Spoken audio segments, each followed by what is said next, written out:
Grabe. Opening of lights na ngayon mga kabahidor. Dito sa Barotac. Grabe ang ano.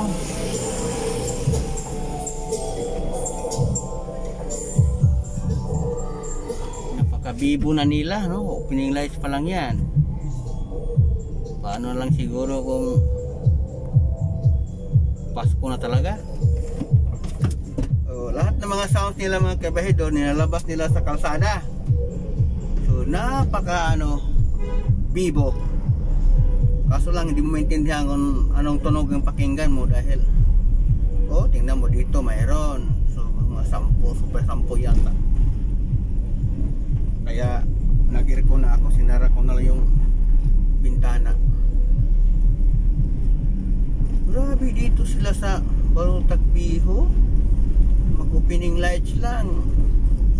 Napakabibo na, no? How much more kung Pasko talaga. Tingnan mo dito, meron dito.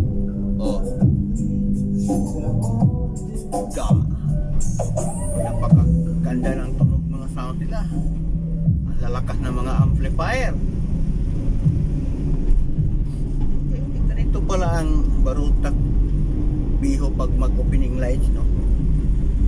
Siguro Pasko, New Year, Pista, napakabibo talaga dito. Hindi mo malaman kung saan ka sumasayaw kasi magkalapit lang yung mga ng mga sound system. So, kung cha-cha sa kabila, disco sa kabila, baka ang sayaw mo disco cha-cha na, Mariosep. At least masaya. Yan ang maganda, masaya tang palagi kasi ang iksi ng buhay natin mga kabahidor, no? Dapat happy lang tayo before tayo mawala sa mundo. Ilang years lang tayo, hindi naman tayo aabot na 100. Kung mayroon man aabot ano lang yan. Napakaganda ng umaga dito kabahidor, ito lang yan sa Barotac Biho, probinsya Sang Iloilo. So ngayon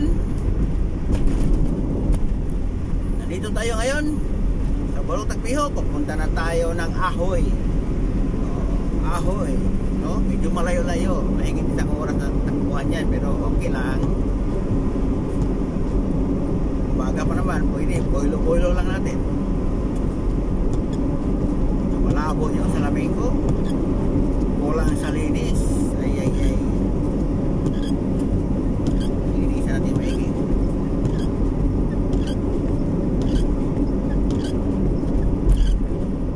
Alas 6 pa kasi yung kabahidor, kaya medyo sakit ng mata sa araw. So ito ang daan papuntang Ahoy mga kabahidor. Galing tayo ng Barotac Biho.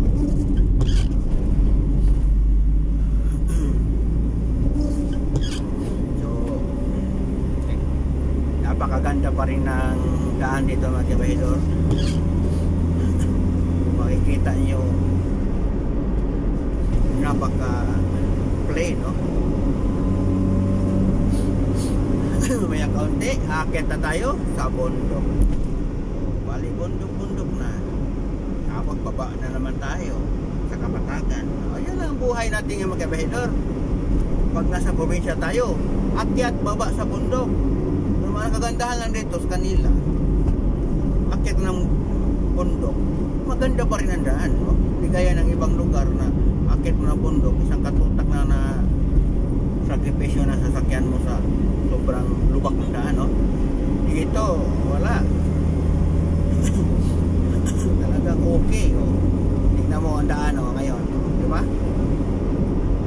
Nagsimula na ako umakyat, paikot-ikot pa to. Dito lang yan sa Barotac Iho.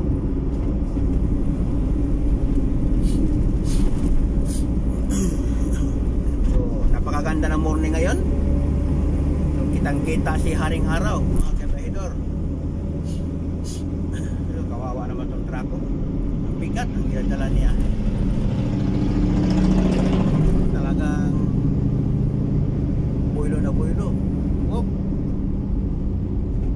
Okay, overtake tayo kasi medyo lugar. Okay. Nalalaki naman. Kadalasan mag-overtake ako, kabahidor. Kasi para sa akin, ang tama dito talaga sa counterflow. Ayoko sa slow lane. Yan din naman ang nakausap ko ng mga veterans na mga driver. At saka yan din ang naano ko sa LTO. Di pwede talaga sa slow lane. Pero marami kasi dumadaan sa slow lane eh. Ako bang mag-overtake pag nasa fast lane na yung mga truck na malaki, yung counterflow na lang ako. So napaka ganda. I-open natin ang kabahidor, ang bintana para makapasok yung presko ng hangin sa sasakyan natin dito sa probinsya ng province of Iloilo.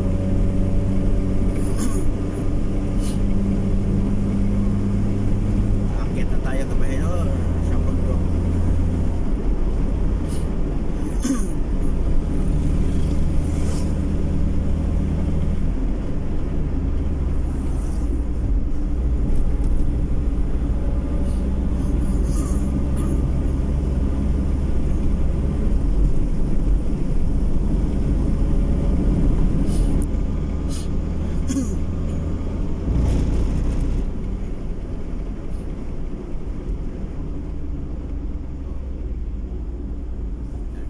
Sa mga bus stop. So, nandito na tayo sa taas ng bundok. So, mamaya kaunti, pababa na naman. Ayun lang ang buhay natin. Daming liko-liko.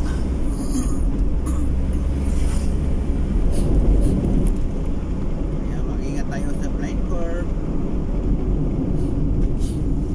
Kasi marami kasi ibang mga driver mahilig magnakaw ng ng lane pag blind curve. Pero yung malaking truck, naintindihan ko naman kasi naman yun eh, malaki kasi pag bumili ko, kailangan talaga kumuha ng kabilang lane.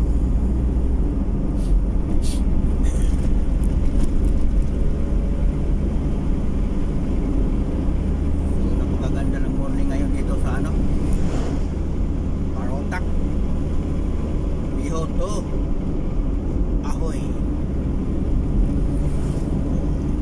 Buong araw tayo dito sa probinsya sa Iloilo mga kabahidor. Mamayang gabi na tayo uuwi ng Iloilo City. Medyo marami kasi ang schedule dito banda.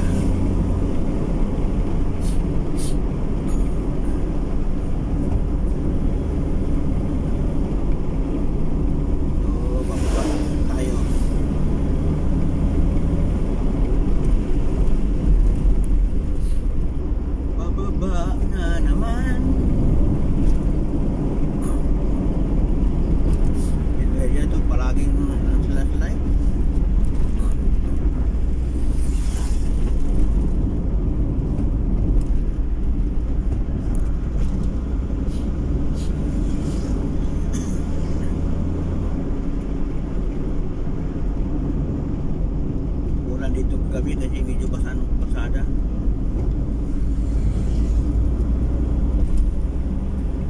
May mga pag sa area.